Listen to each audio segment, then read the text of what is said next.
The question is that the motion be agreed to. The Honourable Trevor Mallard. Mr Speaker, I indicate that again and without any surprise the Labour Party will be supporting this reading and the bill going through tonight. I do want to acknowledge the speeches that were made after mine on the, I know it's sort of slightly unusual, on the first reading, and in particular I want to commend the eloquent speech that my colleague Mr Flavel made. I think he expressed it as being for Maori in much of what he said, but I think much of what he said applies to all New Zealanders. The importance of having the dead to commemorate and to memorialise, I think, is something which is important. And he did make some comments around the timing and getting that right. But I think probably the best that we can end up doing, given the government's decision, and while this, we're heading for a parliamentary and a unified thing, in the end this is the government's decision, and we understand that there's been a certain amount of driving of this by the availability of international visitors, and so we acknowledge that and say that there's not, we accept, I think, that this is going to happen. But I think it does leave us with a question about what happens later, and I think we should take time. We should take months or even years to decide how we want to remember this occasion, and I might also say Pipe River as well, because so proportionately in community-wise, of course, that was an enormous tragedy too, and you sort of, you hate to think of putting labels on it, but it's almost like there's some South Island 2009-10 tragedies memorial arrangement that we're going to have to come to, and it may be that it is people with better linguistic skills than me can develop a label for that and head towards some sort of commemoration on a regular basis. And as I said earlier, I think too often we think of physical commemorations, and we've got to get ways of thinking more deeply than that. I do want to acknowledge or to indicate to the Minister that she might have a bit of work to do down in Christchurch. I've just seen the comment that's come through from the local business people there with some anxiety about the timing, and I think it's important that she works hard to get them on board with this. I think it's sort of, I don't know if I ever would have sort of felt myself sort of saying this, being supportive of red and black. I think I am a Wellingtonian. I'm a strong Wellingtonian, and it comes to it, at least as far as New Zealand is concerned. In the NPC, I support Wellington and anyone who's playing Canterbury. And Mr. Speaker, but I think what we are seeing now, and the fervour that some of us were watching rugby match last Friday night with, and our best wishes to the Crusaders, and if they can do the London thing, I think that would be a wonderful opportunity for the tens, if not hundreds, I don't know how many New Zealanders are currently in Europe, but if they have an opportunity to be brought together in that sort of occasion, I think that would be superb, because it's an opportunity to get together and to remember, but also around an event which shows some of the best of Canterbury.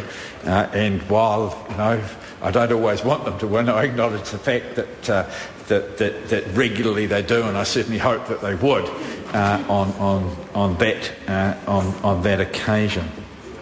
Mr Speaker, I think it will also, and I don't know if the Minister in charge of the bill is briefed in this area yet, but it might be an opportunity for her to do some further explanation around the international fund that Mr Weldon has been engaged to work for the next 4 to 6 weeks. Can I say that getting that right, getting the pitch of that right, is something which is very important. I think we cannot be seen to be a Haiti. We're not. We are not a poor country, and we have to be very, very careful not to be seen to be begging to do what it is our responsibility to put right. And I understand that a $2 billion figure has been set by the Prime Minister as the objective of that fund. And I think we do need to be very clear right from the outset as to the use of that money. And in my opinion, it should be to do things that are extra, to do things not to replace things, but to do things that were not there before in order to make Christchurch a better and more attractive place. Mr Speaker, I'm, I suppose like many of us in the last couple of weeks, we've, with the Parliament not sitting, had a little bit of time on our hands. I've had a bit of a look around the articles about Kobe and what happened there, and that is a double disaster. There was an earthquake, but then effectively there was an abandonment of that city by some of its leadership and some of the most important people, and as a result of that it has become effectively a low-income refuge. Now, I'm discussing this morning with one of the leading young brains of Canterbury, with a name not unfamiliar to this place. And what James Cagle was saying was that he was confident that that would not happen there, that there are people of his generation and younger who are so firmly Cantabrians that they will stay. But I just want to signal that I think there is a danger that people are scared, and as a result of that they might stay away for that reason.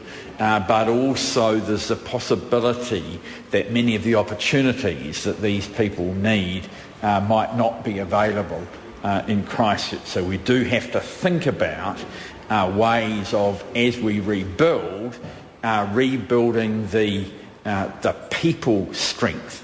And some of my initial thoughts for the Minister would involve some very well endowed chairs at the university. So some of the best professors from around the world could be attracted either for a shorter term or for a longer term to Canterbury in order to rebuild that university, and in a similar way the PhD scholarship, so that we can get people, even if it is only for 4 or 5 years, to go there.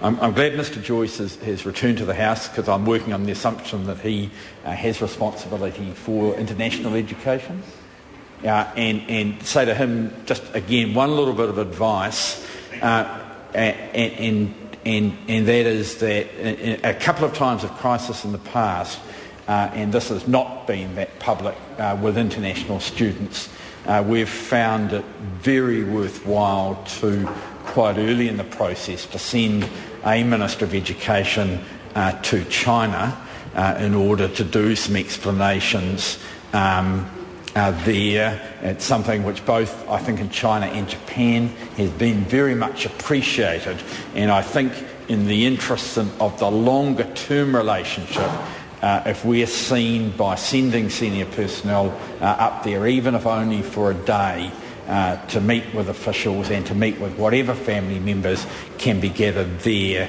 I think that would be very much appreciated, because not only do we have to look after our own commemorations, but I think we have to acknowledge that a significant proportion of the people who have died are not from New Zealand, and we need to ensure that that is acknowledged and those relationships maintained. Alan Peachy.